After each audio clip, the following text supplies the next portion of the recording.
the game, cause see the boxing voice. Welcome back, gang, for the first time and hopefully many more to come.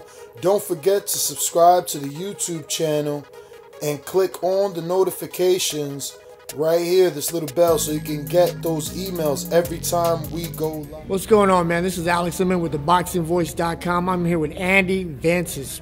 Man, big fight on Sunday. What can you tell me about it, bro? Oh, it's a good fight. I've actually been out of the ring 215 days since my last fight due to a ruptured bicep I suffered in sparring. So I had to get surgery. I had to make things happen. It's been a long time. So I'm just super eager and super anxious to get into the ring. About the fight, I'm fighting a guy from Russia named Darden Zanunja. He's actually headlined on ESPN for Golden Boy shows. He's from Russia. He's a straight come forward fighter who's going to be in front of me all night. So I'm not going to have to look for him. I'm just going to have to let my hands go. But it should be a good comeback fight. Not an easy fight, but a tough fight. Right, I was going to tell you that. It's definitely not a easy fight to come back from after a surgery. This guy's going to come at you, huh? For sure. And so the surgery, let's talk about that. How long was the recovery? The recovery was about 2 months without using the hand. Maybe a little over 2 months. But 2 weeks after the surgery, I was already in the gym, working out with one hand, bicycling, doing one-hand push-ups. I try to do as much as I could just with one hand. And I even started sparring one-handed. I just would kind of tape the other hand so I wouldn't throw it and just spar one-handed. But yeah, man, it's been a long time. But yeah, the fight, it's definitely not an easy fight. This guy's tough guy. Yeah, talking about sparring, I mean, you're coming back and you're sparring the best, right? You're sparring with Mikey, the likes of Mikey Garcia, right? You're over there with Snack? Yeah, he was training with us, but I didn't spar him. No sparring? I was actually sparring a lot of professionals from up north. I was getting in work with, one of them was Pedro Madriz, who's helped me out in a lot of camps, who's my main sparring partner. Brandon Trejo, who's 3-1 as a professional. And then I brought in a guy who was from Watsonville. He's 15 wins, 1 loss, 12 knockouts. Finally came back to boxing that I found out. So I also brought him up, which are all bigger guys than me and guys that come straight at me. So I prepared for this fight really good. I prepared for it just like I do every other fight. Just like it's my last fight. It's a championship fight, so I'm ready to go.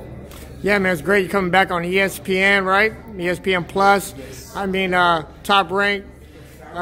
This Sunday, it's a big fight.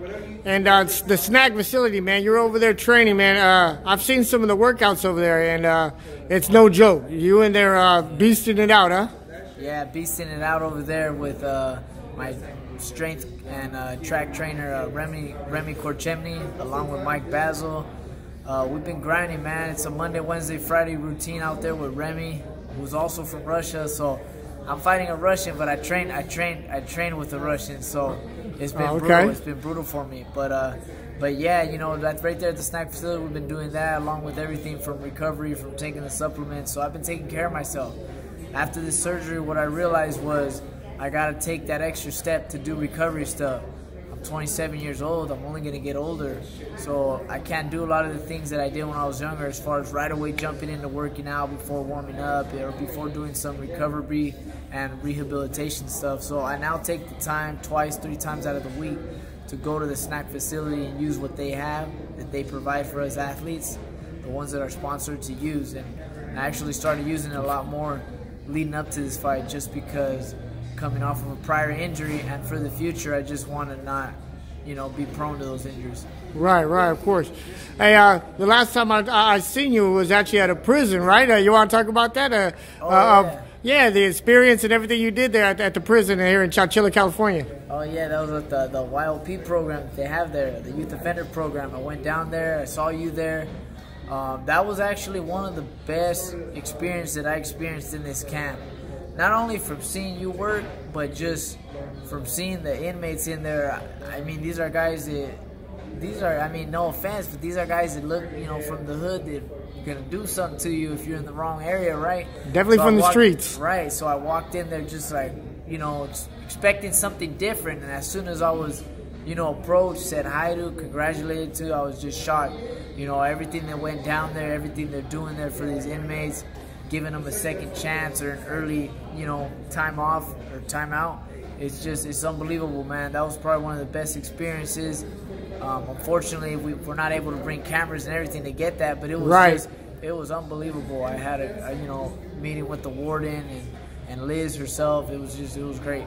Right, man. It was a pleasure to see you there, man, because I was just seeing you there was a surprise. I didn't know you were going to be there, and then when you were there, I was like, wow, that's great, because you're taking the time out of your day, and you're over there inspiring people that might not be on the top of their game right now, but have, you know what I'm saying, they have opportunities still. Correct. They got choice on their choices and stuff. Right, so I was glad to see you there. And, man, I can't wait to see you on Sunday on the stat card on Top Rank, ESPN. Right. To everyone who, you know, who's planning or deciding whether to come or not, you got a stat card with many fighters, whether you like them or don't like them. You got, you know, Saul Rodriguez. Mm-hmm. That's a hell of a fighter right there from down south. You got Ray Beltran at 37 taking on a 19-0 guy. 19-0, undefeated. Yeah. You got Gabriel Flores Jr., a guy who I've personally shared amateur experience with. You know, I've seen him go to many tournaments. He got second place in the world.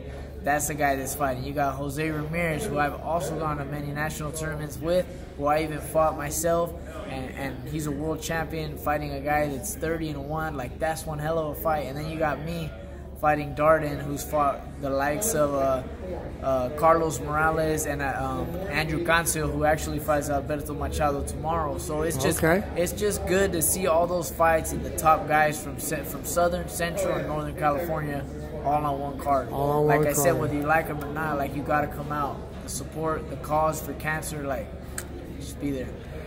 Oh, that's great, man. Yeah, I'm excited. Hey, Andy, let them know where you're fighting out of, and let them know where they can find you on Instagram, Twitter, social media.